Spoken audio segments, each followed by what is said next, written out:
Napakalaking bangungot ang dinatnan ko sa Tacloban noong nakaraang taon, isang araw matapos manalasa ang Super Typhoon Yolanda. Sa halos 30 taon ko bilang mamamahayag, isa itong coverage na hindi ko malilimutan. Hello, kamusta kayo? Makalipas ang isang taon, muli akong nagbalik ng Tacloban. Dito pa lang sa airport, makikita na ang malaking pagkakaiba at pinagbago ng mga paligid dahil medyo maayos na, pati yung kanilang control tower, it's back in operation, hindi katulad nung katatapos lang ng super bagyo. Ang kanilang airport na winasak ng bagyo, na-renovate na at ngayon operational na. Sa loob lang ng isang taon, mabilis din namang umayos ang anyo ng Tacloban. Nakababangon na muli ang mga negosyo at mga kabuhayan. Pero ang dapat pa ring paghandaan sa ngayon, ang mga iba pang parating na bagyo.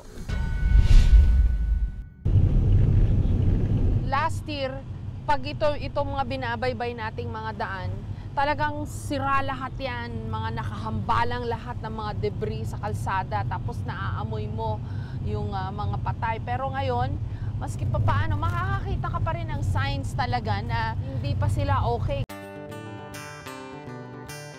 May personal na koneksyon sa akin ang Tacloban. Dito kasi nakatira ang aking pinsan na si Manong Cecil Aspiras. Ang kanyang pamilya kasama sa mga nasalanta. Ano, kumusta ka na? Ito. Muntik na kami. Alalang-alala kami sa inyo eh. Siya ang una kong binisita pagbalik ko ng Tacloban. Manong! Manong! Kamusta ka na? Ito. One by one. Little by little. Oy, parang maayos-ayos naman ah. Ay! Anong lola? Tita. Oo nga, no, lola. Ano, apo ko nga pala itong mga to. Oh, hello, hello. Mga survivor dito sa bahay nila, Manong. Yung mga isda. Unti-unti na nilang naisaayos ang kanilang nasirang bahay. Inabot ito ng tubig kahit may kalayuan mula sa dagat. Ipinagpapasalamat ng aking pinsan at ng kanyang pamilya na wala ni isa sa kanilang nasaktan, bagamat hanggang ngayon daw, ramdam ng kanyang mga apo ang trauma. Saan ka nagtago? Saan? Diyan? Sa ilalim? Ba? Kasi maliit ka pa nun eh. Ilang bata siniksik mo dyan, Manong? Bali, 3. Ito, hindi naman lang bumagsak. Kahit saan ka magpunta, may mga munting kwento na medyo nakakamangha. Katulad ng mga altar na hindi na gulo kahit malakas yung bagyo. Hinanap din ng aming team ang isa sa mga nakaantig ng puso ng marami matapos marinig ang kanyang panawagan noon. Para sa mga kamag-anak ko na sa Maynila, ako na lang ang natira, mga anak ko nawala na, pati asawa ko. Pero wala noon sa kanilang bahay si Juvie. Ang nadatnan namin, ang kanyang ama na si Mang Vince.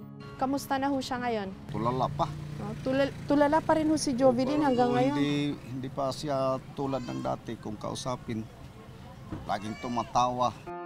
13 lahat sa mga kamag-anak ni Mang Vince ang namatay nung nagka-storm surge sa kanilang komunidad. Kabilang ang kanyang misis, anak, manugang at 9 na apo. Kabilang na ang 6 na anak ni Juvie. So ilan lang ko ay 4? 4 na lang Dati kami. ho, ilan kayo sa pamilya? 15 kami. Nahanap pa ho yung mga bangkay ng mga apo nyo, mga anak nyo? Nahanap, pero dinala lang namin doon sa kanto. Walang punerarya. Namulot ako sa tabi ng dagat ito. Wala man nagbigay sa akin kahit 1 euro. So pulot-pulot lang ho itong mga tagpi-tagpi? Kahit yung mga kahoy, pulot lang yan. Doon ko nakita si Mrs. sa ilalim ng kahoy nung kinugot ko ng kahoy. Andun yung misis mo? Oo. Sabi ko, uy, nakita ng babae. Binukad ko, kinuha ko ang yero. Sabi ko, Jericho, mama mo yan. Sabi niya, oo. Kinuha namin. Paano nyo nakayanan yun? Nung mga 15 days na, masakit ang dibdib ko. Hindi ako makasalita. Nag-iisa na lang ako. Mawak ako ng lubid. Tinali ko sa taas dahil talian ko na yung liig ko. Ay, nagtangka ko kayo magpakamatay. Oh. Sana lang ako dito. Sabi ko pa, makaumuwi si Jericho, yung bata. Wala na siyang papa.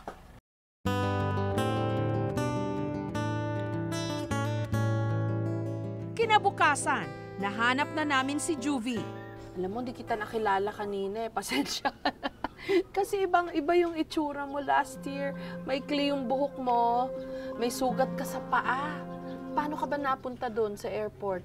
Simula nung Friday hanggang nagkita tayo, wala pa kaming kain nun. Nabalitaan namin may magbibigay daw ng kahit tubig. Ano yung sugat mo, nasaan na? Wala na? Wala na Nagklat po. ba? Ito na lang. Oo, nagaling naman. Gumaling naman. Opo. Yung mga picture ng mga anak ko, kinuha ko sa Facebook. Wala raw araw na nagdaan na hindi naaalala ni Juvie ang kanyang mga anak. Alam mo, Jubilin, hindi ko talaga mawari. Paano mo na kaya? Lahat ng anak mo nawala. Andiyan naman po si Lord. Ang nahihirapan lang po ako kasi ako lang natira eh. Yung time na nagkita tayo, ma'am, inisip ko yun, magpakamatay na lang eh. Pero di ko ginawa. Kasi alam kong kasalanan niya. Lahat ng lungkot na nararamdaman ko, pinagkakatiwala ko lang sa kanya. Si Juvie, nasa kanyang bagong tahanan, kapiling ang bago niyang pag-ibig. Si Joel, na katulad niya, namatayan din ng asawa at mga anak sa dilubyo. Nung nagkakilala kami, pareho kami ng nararamdaman na naghahanap yung kalinga ng isang pamilya. Kamusta yung pagsasama niyo, Jubilin, ng asawa mo ngayon? Okay naman po. Mabait po siya. Tsaka siya yung laging nasa likod ko. Minsan may nakikita akong bata. Namimiss ko sila. Sa kanya ko lang naisasabi lahat ng yung mga hinanakit ko. 3 buwan nang buntis si Juvie. Nakatakda na rin ang kanilang kasal ni Joel. Umaasa siyang makakapagsimulang muli.